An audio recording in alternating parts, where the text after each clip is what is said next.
All right, everyone. I've had multiple people message me over like the last week. I think it's part of the Eat Bugs meme.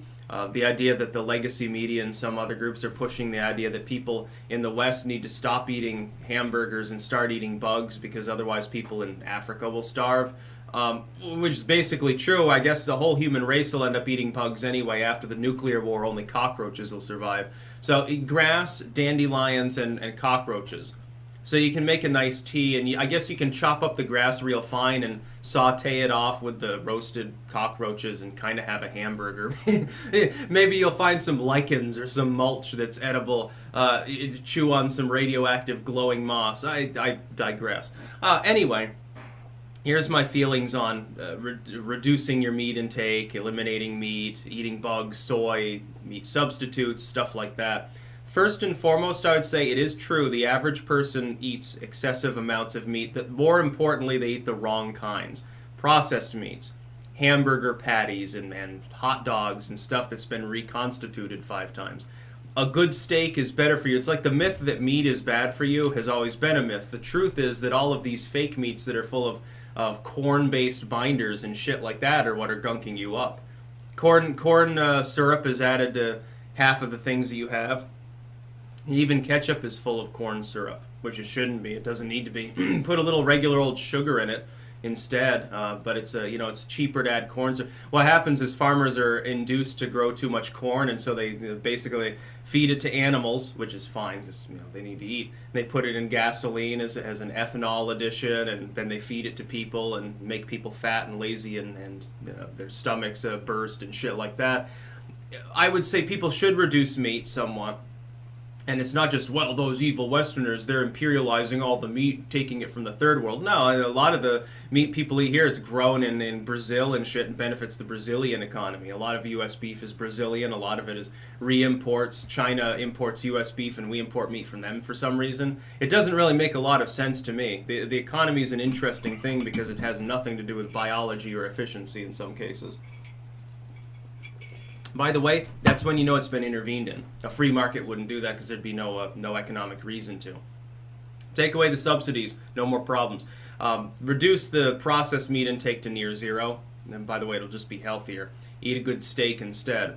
Meat substitutes also, and a lot of people they think, oh, it's not masculine to eat like this mushroom burger. It depends on how it's made. If it's made shittily, it's going to taste like shit.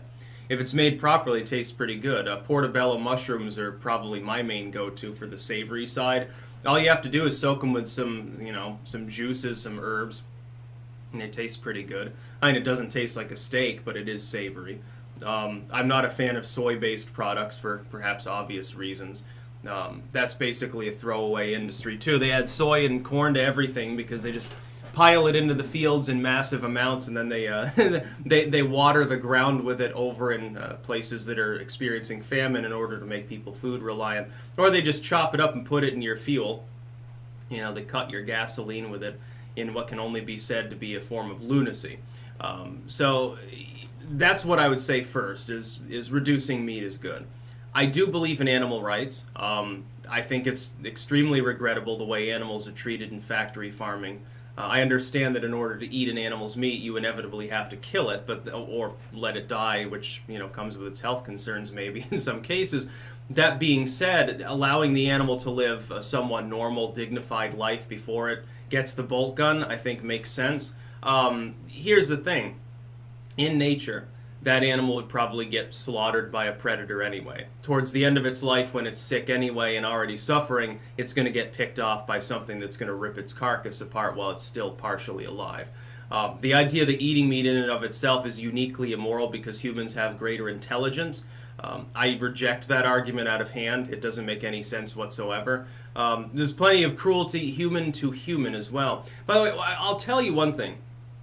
I've met plenty of people who are like, they're vegan or vegetarian and normal, but then there are people that are kind of cultish about it, and there are people that are really pro-meat and they're kind of cultish too. They're like, well, I'm never going to eat any soy. give me another hamburger. It's, you can watch the veins exploding in their neck as their blood pressure rises thinking about it. But it gets a little cultish. So it's like people say, well, look at this picture of this dude. He's vegan and he's ripped. So this proves that veganism is perfectly healthy. Well, I can show you plenty of examples of people who are morbidly obese and didn't die in their 50s. That doesn't mean being morbidly obese is a good thing. I know that's not really an opposite to veganism, although many vegans will tell you that. But, you get the idea. Stuffing your face with lard and having, constant bonbon cravings and you're, massively diabetic and stuff. Yeah, you can live to be 80. It's just not likely. With a person who's vegan, yeah, it's possible for you to get the particular proteins that you need. It's just much more difficult. It's not biologically natural. Humans were not meant to be herbivores. We were meant to be omnivores. That's proven. It's obvious. You look at the ancestral lineage of humans, there is a lot of fruit and nuts and tubers sort of consumption.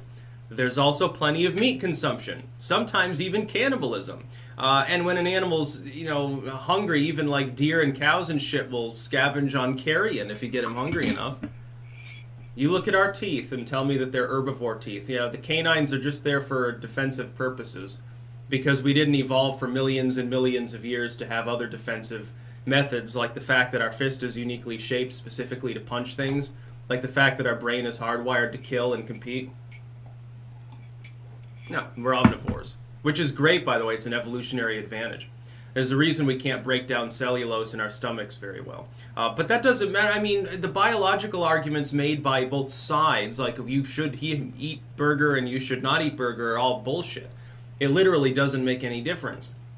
I would say if you feel a moral compulsion not to eat meat, there are substitutes. And I don't mean grab a pack of Boca burgers, which they're edible, but they're not great. There are plenty of recipes online. You'd be surprised at how easy, and in many cases how cheap they are. For veggie burgers you can make. You can even grill them up like a normal burger. And they're amazing, actually, some of them.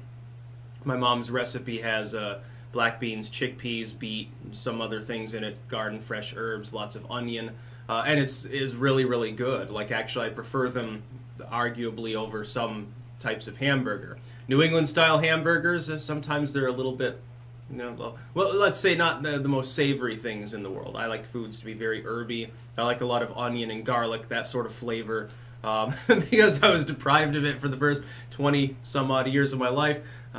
Being raised in lower class New England, the recipes that are used, other than some soups and breads and stuff, they're not exactly, We won't talk about that anymore. It's a difficult times. The reason I put ketchup on all my food, I'm scarred for life. Anyway, yeah, I would say reducing meat consumption is good. The idea of eating bugs, by the way, is hilarious to me. Because the free market can fix it. Yeah, raising bugs can be inexpensive, but right now try buying your bag of cricket chips and it'll be like $20. Have you looked at the, what's it called? Entophagy, I believe it's called. Have you looked at some of the online prices for these things? Oh, cricket flour, $2,000 a pound, sort of. I mean, no, yeah, nobody's going to do that. That's why the government wants to push it. They think that it's an interesting social experiment and they want to be able to tax and subsidize again so that they can prop up a handful of price-fixed businesses, lower the cost, but then they'll reabsorb the money in campaign finance. That's basically what they want. They'll do what they do with every other industry. They'll make a monopoly out of it. They'll make a de facto granted trust through government interventionism, and it'll be inefficient and stupid. And they'll push a bunch of bullshit that doesn't actually work, when the free market would probably have people eating cricket burgers because it would develop one that tasted good. Bernie Sanders' cricket burger is probably not very savory. I wouldn't eat his cricket burger. Nor would I drink Elizabeth Warren's microbrew. I bet it's like piss water. Her beer is like piss water. She has no taste at all. And she could be drunk under the table by any of the other candidates. It'd be funny if one of them was allergic to alcohol, actually, and they decide the presidency. But they should decide the presidency based on a drinking contest. Instead of having the third and fourth debate, fuck the debates. No more town halls, no more debates. Get them seated together and have them order drinks. And, you give them the dumb man's drink, too, so we can see some vomit flowing. And just, you have a random generator decide what the next drink is in line. And so, they'll have, chug the Budweiser, martini, Bloody Mary, shots of vodka, and then see who's, left standing. After the first few rounds, they have to have a quick, lightning round discussion. and they'll be incoherent. Then you have another few, and then they have to give like a stump speech, like an impromptu speech on some issue, and then people grade them. And then you do a few more, and some of them by that point they'll be passing out or they'll be unable to continue to be retching, and then it just disqualifies them. They lose if they puke. That's how they should do it. And they should have to eat mushroom burgers, by the way, during the whole process. Make it extra great. Yeah, we should torture the politicians that way. We should make them do crazy shit. I mean, it's obvious. Right now, they've got us doing crazy shit. Let's flip the tables on them. We're gonna make them go through basically what amounts to a Mad TV sketch in order to be the nominee. That'd be great. Maybe we should form a new political party, and a drinking contest is one of the prerequisites. They'll have a drinking contest, and the winner, they get immunity in the next round, and the next round is like some boring bullshit, and then you go back to fun stuff again. You got to at least keep up appearances. Man, this video veered off the rails. That's about all. Peace out.